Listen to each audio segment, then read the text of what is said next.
Okay, so Sigmund Freud said belief in God is collective neurosis. And I have to honestly assess my family. I have to honestly assess this God. Freud says that people who believe in God are longing for a father.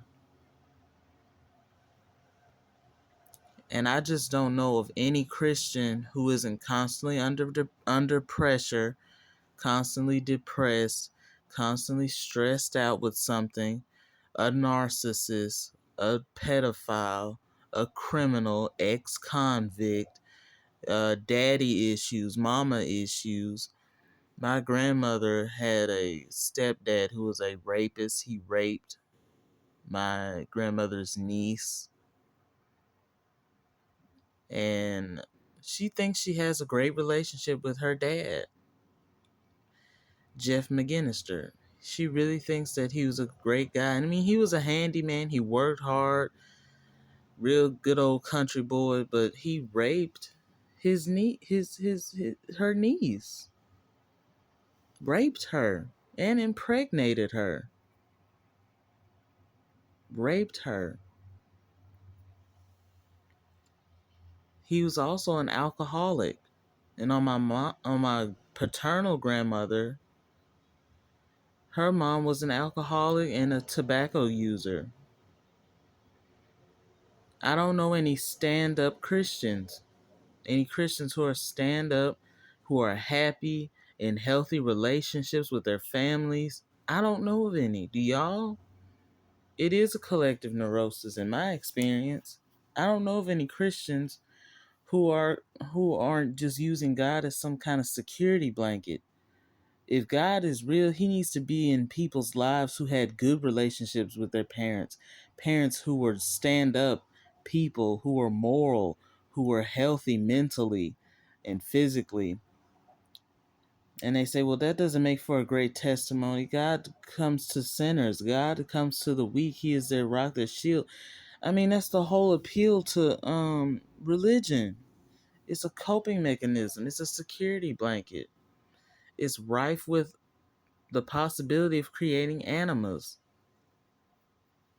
I don't know of any. All the people who are atheists, they don't need God because they had healthy parents. They don't they turn to science, they're highly intelligent, they make profound discoveries and contributions to society as God's people should be doing, but they never do. Most Christian inventors, I don't know very many. A lot of atheists have given us the societies we have, the good conveniences that we have now, modern medicine and psychology and things like that, things of that nature. Christians only just say have faith. And yes, there are Christian inventors and scientists, but they just didn't make an impact like atheists did. And I don't want to say I'm dumber than the average person. I don't know. I'm under a lot of pressure. I know that. And I know that's why I turn to God. I know that's why I want to believe in him. His presence relieves my anxieties and my tension.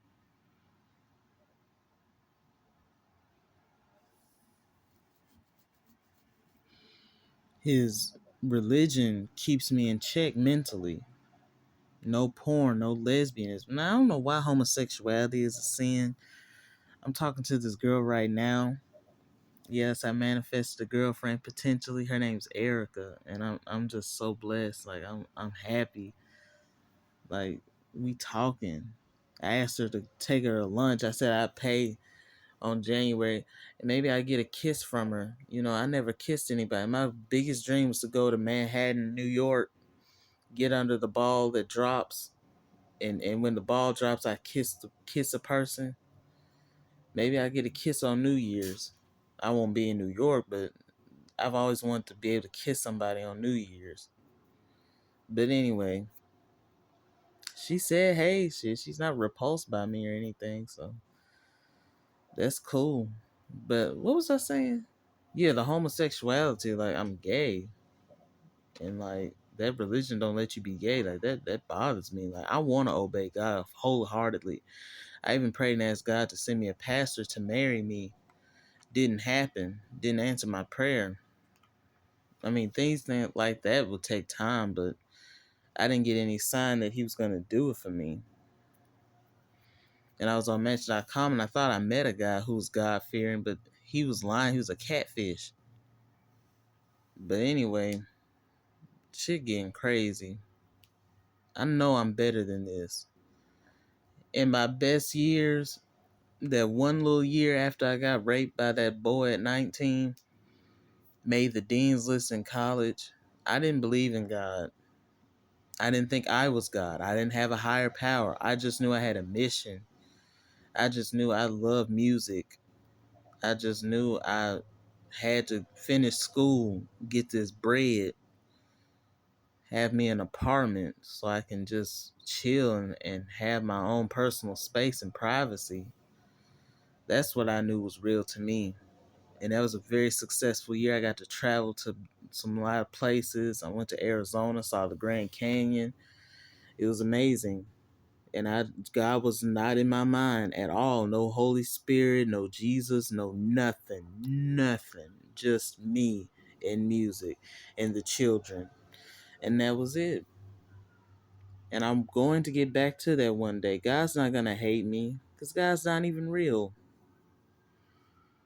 Or is he? Maybe he's cloaking himself to test my faith. I failed to test God. I don't think you're real. You're not working through people who are smart and intelligent and happy and wholesome and whole and moral and kind and generous and contributors to societies. You're not working through them enough.